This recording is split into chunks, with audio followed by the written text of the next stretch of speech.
Hello friends, welcome to सफलता मंत्र। दोस्तों, आप सभी लोगों का आज की क्लास में बहुत बहुत स्वागत है। और जैसा कि आप सभी को पता है, आपके आने वाले एग्जाम्स में करंट अफेयर एक बहुत ही महत्वपूर्ण रोल अदा करने वाला है।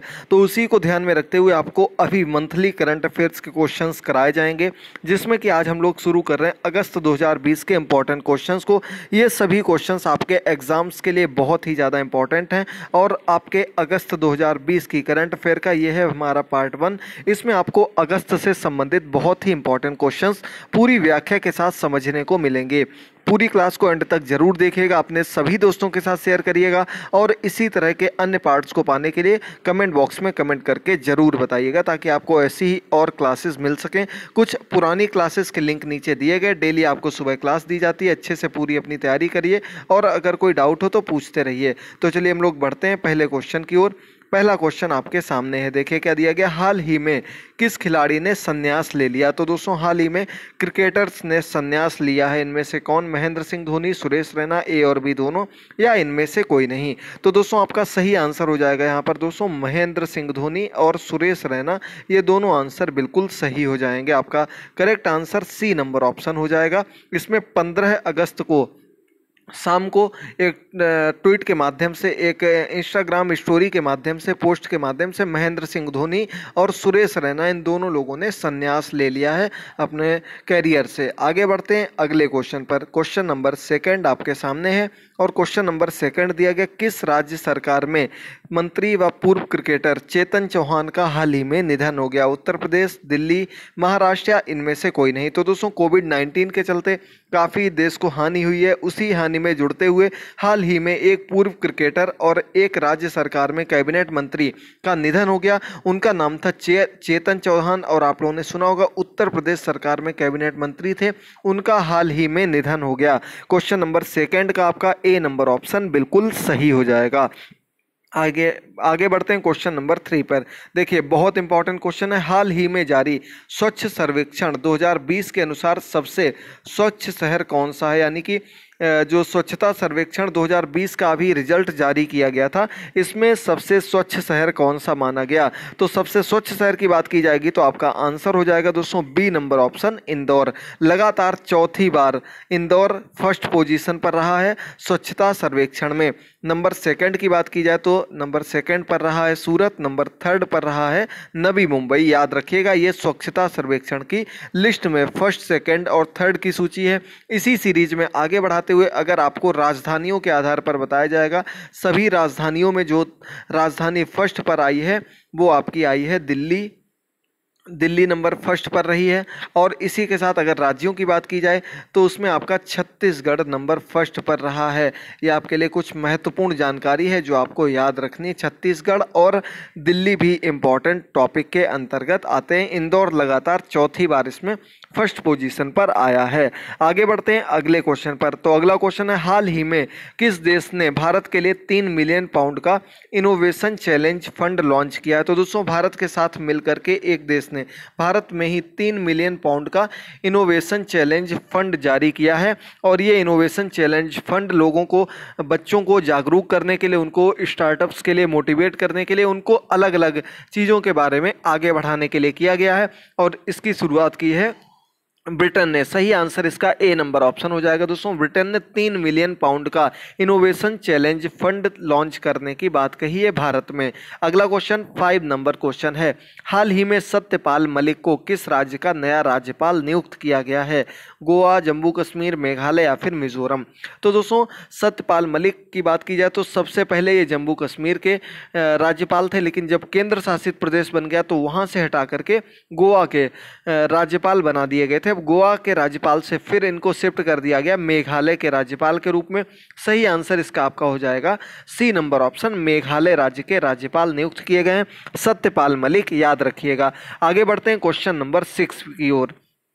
तो अगला क्वेश्चन है, किस बैंक ने ग्राहकों को प्रोत्साहित करने के लिए डिजिटल अपनाएं नामक अभियान का शुभारंभ किया, यानी कि लोगों को जागरूक करने के लिए और डिजिटलाइज करने के लिए ये अभियान शुरू किया गया। डिजिटल अपनाएं ग्राहकों को प्रोत्साहित करने के लिए। बैंक के एग्जाम के लिए इंपॉर्टेंट क्वेश्चंस हैं और इसका आपका सही आंसर हो जाएगा दोस्तों Punjab national bank. PNB bank ने हाल ही में ये सुविधा अपने ये योजना का शुभारंभ अपने ग्राहकों के लिए किया है। अगला क्वेश्चन 7 नंबर क्वेश्चन है, हाल ही में अखिल भारतीय फुटबॉल महासंघ ने किस संस्था के साथ साझेदारी में वेब प्लेटफॉर्म ई पाठशाला लॉन्च किया। तो किसने किया ये आपको बताना, कौन सी संस्था, खेल मंत्रालय, भारतीय खेल प्राधिकरण, ओलंपिक संघ या इनमें से कोई नहीं। तो दोस्तों ये आपका जो प्लेटफॉर्म ई पाठशाला लॉन्च किया गया है तो ये आपका सही आंसर हो जाएगा दोस्तों बी नंबर ऑप्शन, भारतीय खेल प्राधिकरण। हाल ही में इसके साथ पार्टनरशिप की है भारतीय फुटबॉल महासंघ ने और एक वेब प्लेटफॉर्म लॉन्च किया है, इसका नाम है ई पाठशाला। ई पाठशाला का काम क्या है, तो ई पाठशाला जो 12th तक के बच्चे हैं उन बच्चों को फुटबॉल के लिए जागरूक करेगा और फुटबॉल के नए नए ट्रिक्स, नए नए जो तरीके हैं उन सब के बारे में ऑनलाइन माध्यम से सिखाने में मदद करेगा।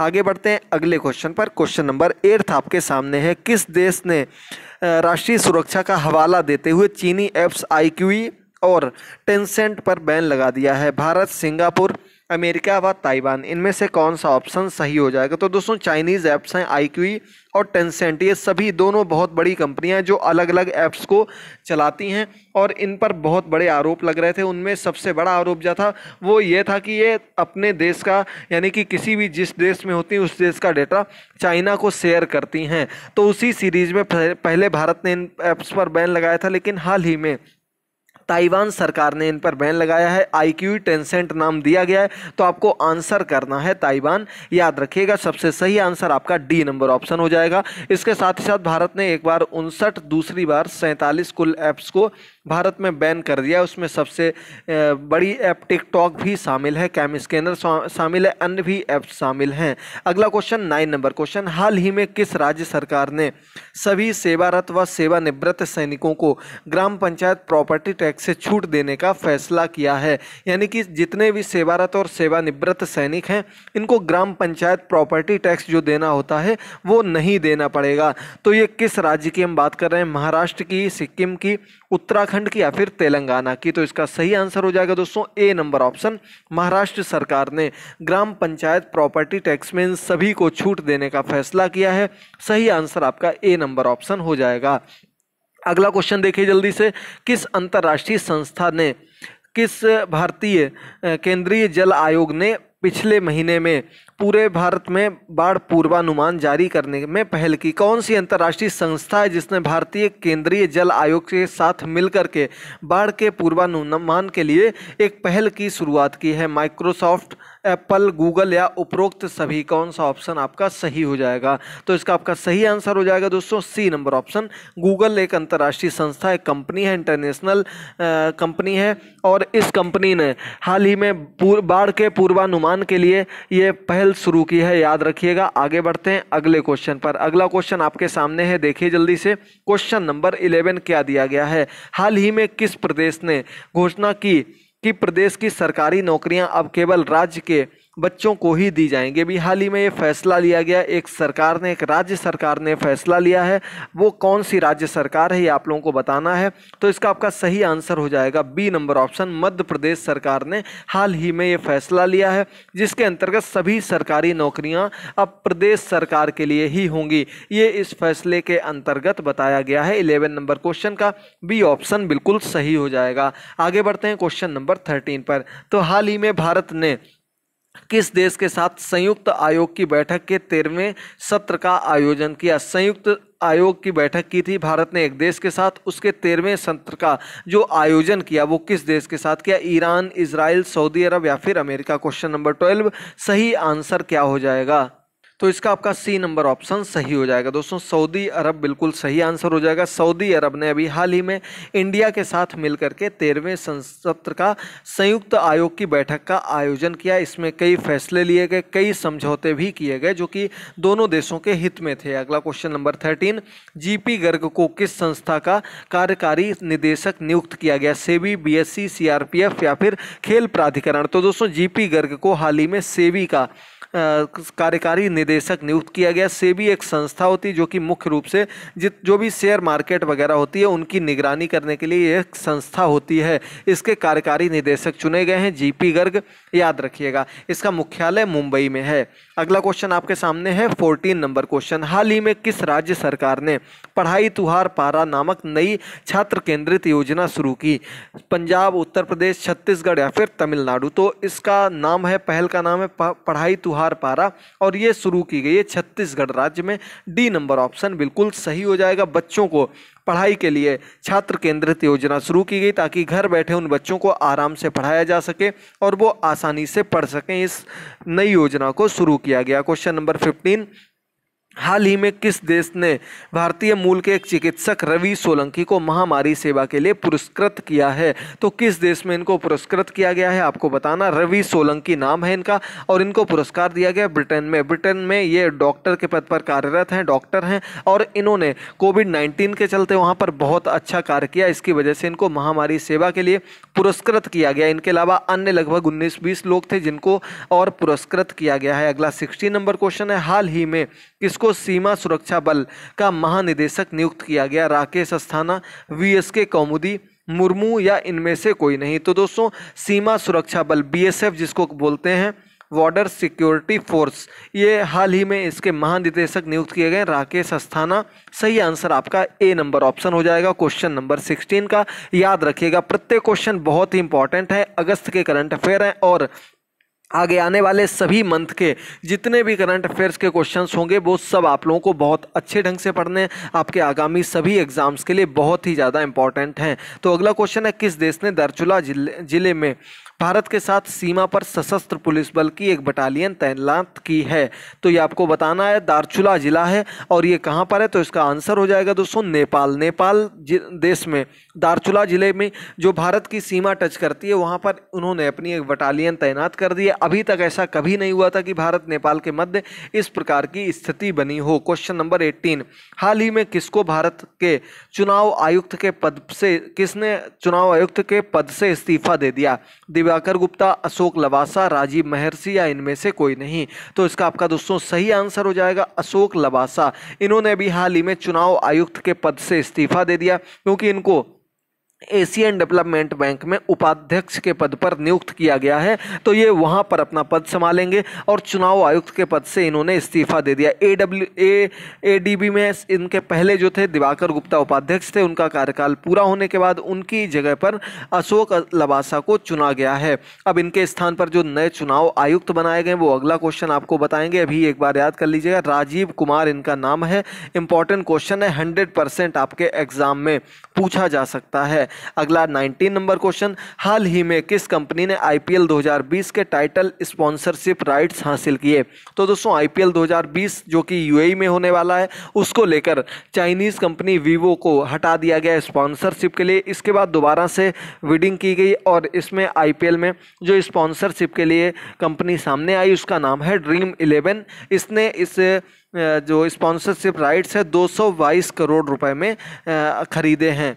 आगे 20 नंबर क्वेश्चन है, सभी क्वेश्चंस को देखते रहिए, समझते रहिए। 20 नंबर क्वेश्चन दिया गया, हाल ही में किस संस्थान ने भारत के सबसे बेहतर केंद्रीय वित्त पोषित संस्थान के लिए Atal ranking of institutions on innovation achievements यानी कि अभिनव उपलब्धियों पर संस्थानों की अटल रैंकिंग में पहला स्थान हासिल किया है? तो कौन सा इंस्टीट्यूट है? इसका आपका आंसर हो जाएगा दोस्तों आईआईटी मद्रास। इसने ये जो स्थान है अपने पहला स्थान प्राप्त किया है। बहुत बहुत शुभकामनाएं। आगे बढ़ते हैं अगले क्वेश्चन पर। 21 नंबर क्वेश्चन है, किस देश की खिलाड़ी लॉरा मार्श ने क्रिकेट के सभी फॉर्मेट से हाल ही में संन्यास ले लिया? न्यूजीलैंड, इंग्लैंड, ऑस्ट्रेलिया या फिर वेस्ट इंडीज? तो दोस्तों लॉरा मार्श प्लेयर जो हैं ये आपकी इंग्लैंड के खिलाड़ी हैं और इन्होंने अभी हाल ही में क्रिकेट के सभी फॉर्मेट से संन्यास ले लिया है।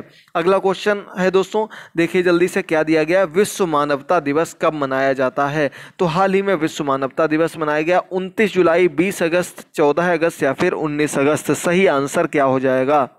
तो यह मनाया जाएगा 19 अगस्त को। सही आंसर आपका डी नंबर ऑप्शन हो जाएगा। प्रत्येक क्वेश्चन को बहुत अच्छे ढंग से आपको याद करना है। कम से कम समय में सभी क्वेश्चंस कवर कराए हैं। अगर आपको क्लास पसंद आई हो तो दोस्तों कमेंट बॉक्स में कमेंट करके जरूर बताइएगा। क्लास को लाइक करते रहिएगा, शेयर करते रहिएगा। सभी पीडीएफ आपको जल्द ही टेलीग्राम चैनल पर शेयर कर दी जाएंगी, तो वहां से आप इन पीडीएफ्स को ले सकते हैं। टेलीग्राम चैनल का लिंक नीचे दिया गया, सभी लोग वहां से जरूर जुड़िएगा। अगला क्वेश्चन, हाल ही में किस देश के राष्ट्रपति इब्राहिम वाउकर कीता ने सैन्य विद्रोह के बाद इस्तीफा दे दिया? तो सैन्य विद्रोह हो गया था इस देश में, उसके बाद जबरन इनसे इस्तीफा ले लिया गया इब्राहिम कीता से, और देश का नाम है माली। ए नंबर ऑप्शन बिल्कुल सही हो जाएगा। अगला क्वेश्चन 24 नंबर क्वेश्चन है, देखिए जल्दी से, और आज का अंतिम क्वेश्चन है। हाल ही में किसे ओकले ब्रांड का भारत में 2 साल के लिए अपना ब्रांड एम्बेसडर बनाया? किसे बनाया गया ओकले कंपनी का ब्रांड एम्बेसडर? विराट कोहली, अमिताभ बच्चन, रोहित शर्मा या फिर शाहरुख खान? तो इसका सही आंसर हो जाएगा दोस्तों C number option, Rohit Sharma को। हाल ही में रोहित शर्मा को खेल रत्न पुरस्कार से भी सम्मानित किया गया था। क्रिकेटर है, इंपॉर्टेंट क्वेश्चन है, याद रखिएगा। अन्य जो भी क्वेश्चन रह गए वो आपको जल्द ही एक एक करके कवर कराए जाएंगे। आप लोग क्लासेस को देखते रहिए, तैयारी करते रहिए, शेयर करते रहिए, चैनल को सब्सक्राइब करना मत भूलें। इसी प्रकार से आपकी डेली तैयारी कराई जाएगी। मिलते हैं अगली क्लास में, तब तक के लिए थैंक यू दोस्तों, गुड बाय, टेक केयर।